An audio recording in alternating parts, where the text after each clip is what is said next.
that's what I was telling her. Wait, stop. We can't pass that mailbox. What? Otherwise my ankle monitor will shock me. What are you doing? I'm just making sure you're eating all your food. Why, are you still hungry? No, it's just if there's any leftovers, my mom will put me in the ungrateful shed. What? Have you read that new fantasy book, Onk's Thunder? No, my parents don't let me read fantasy. They say it's witchcraft. But don't you love Harry Potter? Yeah, but that's real. There's the Wizarding World at Universal. Where's your bed? Oh, my mom found my full sugar candy under it, so she took it away. You don't happen to have lithium-ion batteries on you, do you? Who are you, the TSA? No, it's just sometimes they mess with the microchip. The what? The ones our parent implanted us to track us. Right. Man, growing up, I was a great kid. No, I was a good kid. Man, growing up, I was a kid, bro. And as a kid, you hit a certain age where your own parents become your number one up. Like, hey, mom, can I go to this girl's house? No. Hey, mom, can I sleep over at Billy's crib? No. Hey, mom, can I go do crack under the bridge with my new friend Jorge? Hell no. Come on, all my friends are allowed to. Okay, well, if all your friends jumped off a cliff, you're not just gonna... Now, to be fair, my mom wasn't the strictest parent out there. I mean, I've seen motherfuckers get the belt for speaking too loud, speaking too quiet, bro, for speaking at all. Like, one time, me and my friend wanted to have a sleepover, so homie went inside to go ask his mom, and he came out looking like he got a whooping from Prime Goku, bro. Yo, what the fuck happened back there, man? She said no to me, but...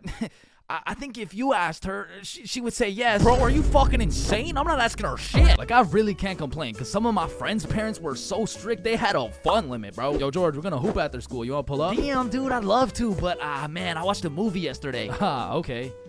So do you want to play basketball? Dude, I want to, but my fun meter's maxed out, man. My mom won't let me leave the house till Monday. Holy shit, fun meter maxed out for a week off a movie? Yo, what's this movie, bro? Yeah, what? Yeah, no, it was good, man. It's called the VeggieTale movie. Yo, George, I feel bad for you, bro. Because don't get me wrong, I've seen a lot of kids with super strict parents turn out to be straight A students, go to good colleges, stay with a good crowd of people.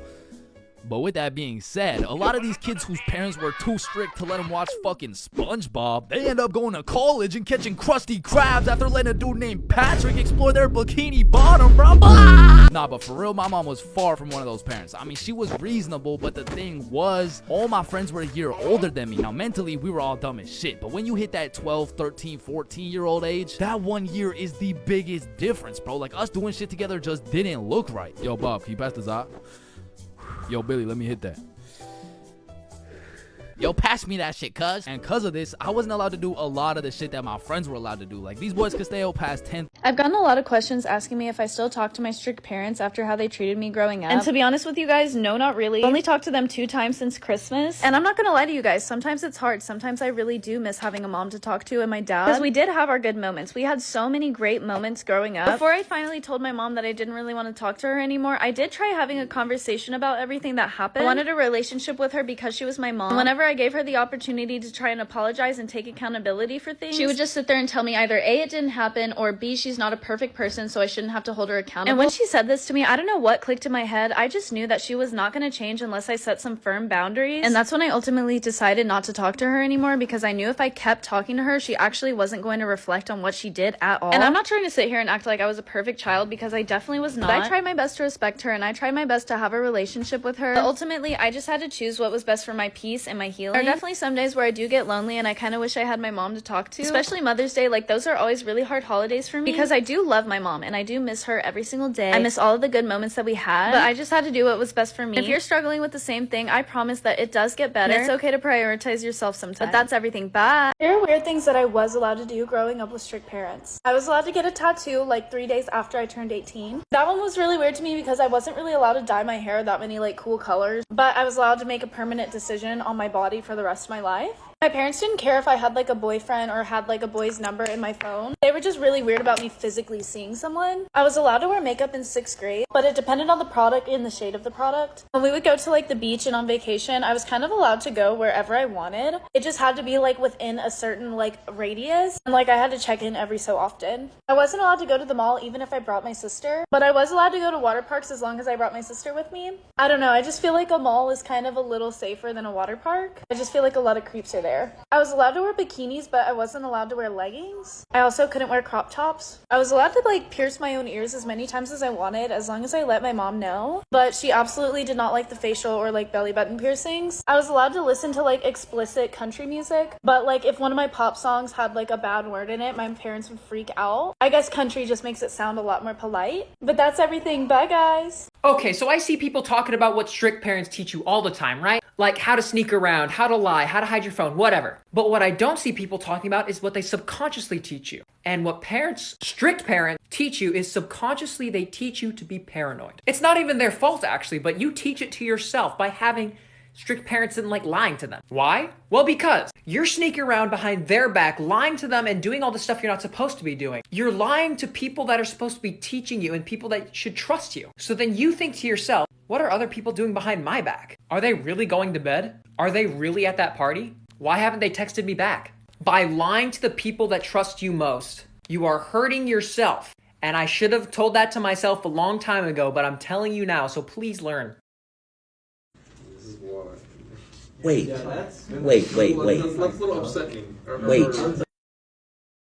Out-of-pocket things I used to have to do to get around my strict parents. My dad barely ever let me go out, so one day I decided to pull a reverse Uno on him and I snuck his phone. And I downloaded Life 360 on it so that I could see when he goes to work or comes home so I could use that time to either sneak out or sneak people in. Luckily, he's an old Asian dad who isn't tech savvy at all, so he had no idea what was going on. Oh, how the turns have tabled. We're from Minnesota, but my sister used to date a guy from Cali, and my dad did not approve of it at all. But we wanted to take a trip there to see him, so I had to convince my dad that I had a school field trip to Washington, D.C., and that my sister was going to be my chaperone. I made a fake waiver for him to sign. I photoshopped pics of us at the White House. I even photoshopped plane tickets and had them printed at FedEx, so they have that, like, paper glossy finish. And it worked. We were in Cali. He did end up finding out later on though because someone over there knew him and snitched on us. Every time I wanted to stay out late with my friends, late as in literally just past 9 p.m., I would have to jump out the window. So imagine hanging out with your friends, then having to go home at 9 p.m., go inside, say hi to your dad so he knows you're home, go in your room, pretend you're sleeping, then jumping out your window and walking to your friend's place just to meet up with them again and be able to hang out late. That was so dumb and dangerous. I was so young and I had to do that all the time. Like honestly, strict parents don't achieve anything but raising sneaky kids. Things my parents have actually caught me for. First was hanging out with the guy on Valentine's Day with the guy that I kept insisting was just my friend. I had met up with him previously on numerous occasions and my mom always saw us, but whenever we were together I would just say like, oh don't worry, like he's just my friend. Some reason I just couldn't bring it out of me to tell my mom that we were dating, but when it obviously looked like we were on a date, I would just make up lies and say, oh we just ran into each other, like I don't know this guy. So on Valentine's Day I was literally holding flowers from him and in a whole ass maxi dress, and my mom saw us together and was like, what is this, like you're not supposed to be hanging out with him right now, you told me you were going to a Galentine's. And even then I still tried to make up a little lie. In the end I got caught and she found out. Second was playing Bed Wars or watching anime with random people in Discord servers until like 3 a.m. every night. Parents were very strict on a bedtime that I had to be in bed before like 11 p.m. every single night. Obviously though, back in quarantine, everyone was like gaming all the time and you can't put a bedtime on that. So after my parents went to sleep, I would hop on a voice chat with like a huge Discord server. Literally be like raging and screaming on Minecraft. I was one of those people. But anyways, one day I was screaming so loud I think that my mom came up and checked on me and she was so pissed. She like took away my entire PC setup. I wouldn't talk to her for weeks. To this day I still have to charge all of my electronics downstairs because of this occurrence. Something that happened to me recently was that I almost got caught driving when I wasn't supposed to. I did get my license recently, but obviously my parents are going to be strict about the 6-month rule. Basically that you can't drive anyone other than family members until 6 months after you get your license. And since my parents are extra strict, I can't really go outside of a 3-mile radius of my home unless they're in the car with me, so essentially nothing changed about my lifestyle. But obviously I'm not gonna let that happen. Like I got my license for a reason. So a few days ago my sister and my mom were going to the gym.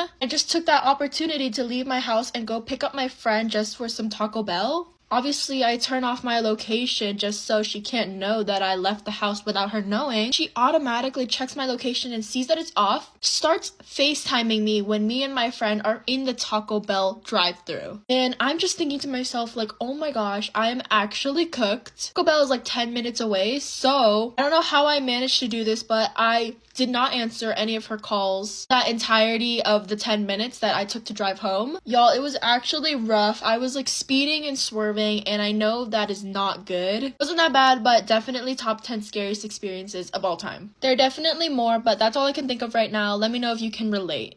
Here are random things my parents said I couldn't do because I'm a girl. For context, I was my parents' first daughter. So basically, I have 4 brothers, all of which are older than me. And my parents were a lot more lenient with my brothers. Okay, first off, dates without my parents or my siblings being there. If I wanted to go on a date, my parents had to be at a table near me or my sibling had to be with me. But whenever my brothers were dating, they never had to do this. And so whenever I confronted my parents about treating me differently from them, they were basically just like, well, they're boys and we don't really have to worry about them getting pregnant. When I was in high school, the Army recruiters came to my school, basically just trying to encourage the people that were graduating to join the military. And when I got home, I jokingly showed my mom the brochure that the guy gave me and said, look, Mom, I'm going to join the military. She honestly thought I was very serious about this. You know, I have never once expressed my want to go into the military at all, so I didn't think she would find it serious. And honestly, I didn't think that she would care. Because like I said, I have brothers who were also in the military, and there are plenty of female veterans in my family. But my mom was literally like, Jasmine, you're a girl, and I don't really think you need to be in the Army. She feels very passionately about this because my sister actually did like want to go into the military for a while, and my mom was just like, no, my girls are not going to be in the military. Even just like going to certain places like parties and stuff, I would ask my mom like, hey, can I go to the prom after party? And my mom would literally just be like, no, you can't go to that because you know what happens to girls at parties. Honestly, I think some of the stuff she did do genuinely out of concern, but I think a lot of it had to do with her public image. My parents were very, very serious about keeping our family very perfect, and so she wouldn't let me go out and do things because she didn't want it to cause an issue. But that's everything. Bye, guys! My mom. That's my sister. My little brother. That's my dad.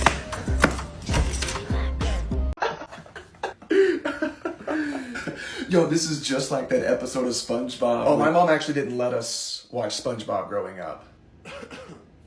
Yeah, she said it was like bad for kids, might cause autism, so we just never watched it. Oh, that's weird. What did you guys do for fun? Yeah, you know, we'd sing hymns by candlelight or maybe watch C-SPAN. That is unless the Prophet David had a special announcement for us. The prophet David? Yeah, I thought every community had one. It's just the prophet that hears directly from Gorg the Celestial Lizard King. What was that? Yeah, that's the sound that pops up anytime you say Gorg the Celestial Lizard King. Jeremy, stop saying that. Yeah, Jeremy, it's obvious you're in a cult. How do you not realize that? Guys, it's not a cult. It's just my community. You know, we have laws, we have rules we have to adhere to. Oh, well, that makes me feel a little bit better. That is unless you're David the Prophet or one of his wives. Wait, did you just say wives, plural? Yeah, the number of wives the prophet gets to have is based off of how many water fountains we have in the community. Okay, well, I mean, how many water fountains could they have? I think we're up to 500. 500? Jeremy, that's a cult, dude. You and this David and Grog, the lizard being or whatever. You mean Gorg, the celestial lizard king? Stop saying that, dude. This is insane. Guys, when Gorg comes back and Earth faces his wrath and we burn and transform back into our lizard bodies, we are going to just look back on this conversation and laugh. No, we're not. We're not going to look back on this and laugh. Jeremy, no. This is insane, dude. You guys are too much. You're just messing with me. But hey, I got to get out of here. The Prophet David is speaking tonight, and he's giving us free punch. I bet you two are jealous. I'm out of here. How my parents treated me growing up. If you can relate to this, I'm really sorry. Back in high school when I was like 14, 15, I obviously couldn't get a job, so I got money from my parents. My parents would give me like $20 whenever I had study sessions with my friends at cafes or restaurants, and just being able to leave the house when it wasn't for school was a hassle in itself. Mind you, I was going to these study sessions maybe like twice a month, and they also weren't that far from my house. They were maybe like 5-10 minutes away from my house. Man, this is annoying. So whenever I went, I would get like small food items, like popcorn chicken would be like $7-8, and then boba would be like $6-7. And when I got home, my parents always expected change. There would be times where I would be going to these sessions immediately after school, so I would be more hungry than usual. And I would tell my parents like, hey, I'm going to this study session after school. My friend is picking me up and I want money for food. Asking them wasn't as easy as I just said it, but like you can imagine, like I was always scared like asking for stuff like that. On those days that I was more hungry, I would get like a rice plate that would be sometimes like $15.99 in addition to like boba, which would be like, you know, $6 or $7. I would be going over the $20, but like my friends would cover me by like $1 or $2. They didn't really care too much because they knew how my parents treated me, and I would always find ways to pay them back. I would come home, you know, after using the full $20, and my parents would be expecting change, and I'd be like, I don't have any change, I used it all. The absolute rage, fuming, calling me a liar, yelling at me, being like, you spent your money on something else. And this would happen almost every single time that I would go out with my friends to study. Then I started thinking, you know what, I'm gonna start taking pictures of my receipts, so every time they want to call me a liar, I'm gonna show them that I'm literally not lying. So another study session rolls around, I order my food, take the picture of the receipt, you know, go back home. Parents ask for change, I'm just like, I don't have any. They start calling me a liar, yelling at me, but this time I'm like, I have the receipt. I show them the receipt, the time, the date, everything. They still call me a liar, and they don't want to see it. In my head in the moment, I was like, what do you mean you don't want to see it? Because what triggers me to my core is when someone calls me a liar when I'm telling the fucking truth. I'm a Sagittarius, by the way. Because this entire time I'm thinking, like, what am I doing wrong? Like, what am I doing that makes them think that I'm lying? That's when I realized that it wasn't about money. And it had everything to do with how they wanted to catch me doing something I wasn't supposed to be doing, and how they didn't want to be wrong. It was never a phase, Mom. You just raised a daughter who's a shopaholic and doesn't know how to save money.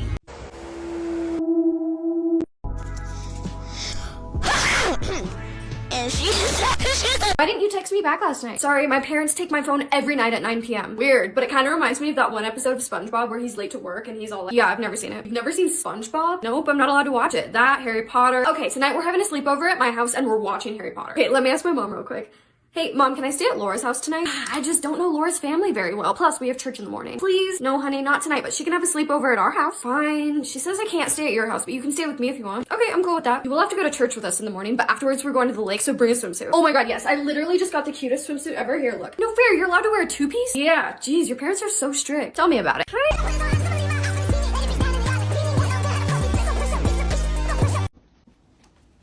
No, don't come close to me. Don't hug me. 10 feet distance at all times. My parents are in this exact zip code. We can't go to the restaurant anymore. No, it's too risky. They could see us, so we'll have to sit in your car as a date. Okay, then we can study at the library. But don't sit next to me and don't talk to me. You can text me from across the room if you have anything to say. The mall? Okay. But we'll have to stay 2 stores away from each other at all times. No, don't hold my hand. Are you crazy trying to get us... You can hold my hand in 2 blocks for 30 seconds. No, I've never seen that movie yet. Get down, get down, get down, get down, get down. Okay, get up, get up, get up, get up. I thought I saw my neighbor's dog. His mom's uncle's my nephew's neighbor's cousin. He's a snitch risk. There's who I am. Library. They want a picture. Does this look believable?